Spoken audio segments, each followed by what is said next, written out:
Digital and social media index pretty highly amongst healthcare marketers as a whole, and that group includes both pharmaceutical and biotech manufacturers and agencies, which is a good thing when you consider that millennials' preferred channel really is social and digital. They grew up with digital, and while they might not always engage with brands, they define themselves through their connectedness.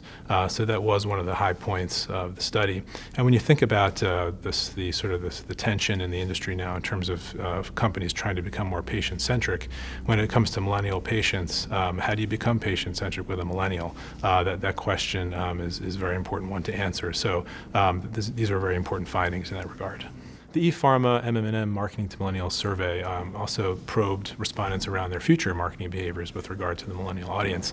And we found that the manufacturers in particular plan to involve millennials in product development, which was quite interesting. You know, when you think about the FDA, which is making it a little easier today to incorporate patient-reported outcomes into the dossiers that go into product approval, that maybe is a reflection of that trend happening on the regulatory front.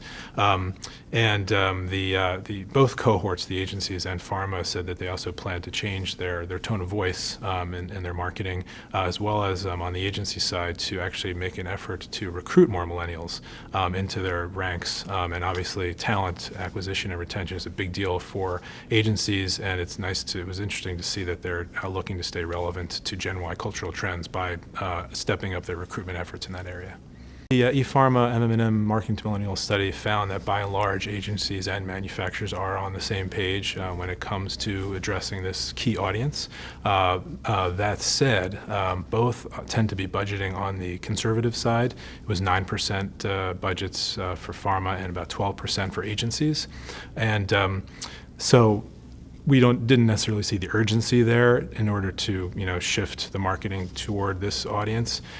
So there seems to be maybe an opportunity for agencies to persuade their clients more of the importance here, also given the fact that the millennial audience is known for being distrusting of traditional medical authority and sort of wears the emblem or the badge of social consciousness. Because that audience is so different from any other that pharma has ever or is currently marketing to, there's an opportunity for agencies perhaps to work more with their clients to integrate these types of programs into their marketing efforts.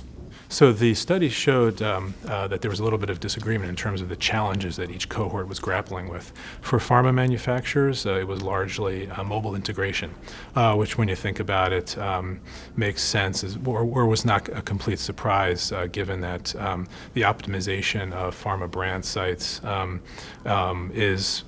has been a point of contention in the past in terms of making sure it's mobile optimized. And on the agency side, the main challenge that they cited in the study was shifting sales forces.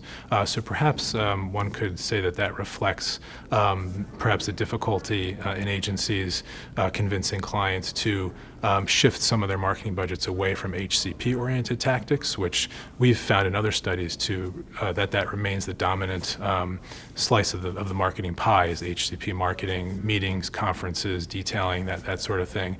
So one thing that we thought might be interesting to do was to compare our findings with some external data points.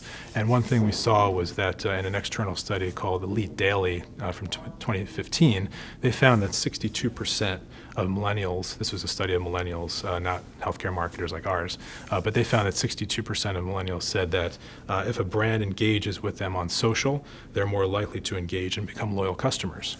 So when you compare that to our survey, we found that 84% of healthcare marketers are leveraging social media and 76% are leveraging mobile and tablet apps. And brands should continue to look for ways to connect with the audience, but perhaps more so through content and interesting content rather than the traditional advertising.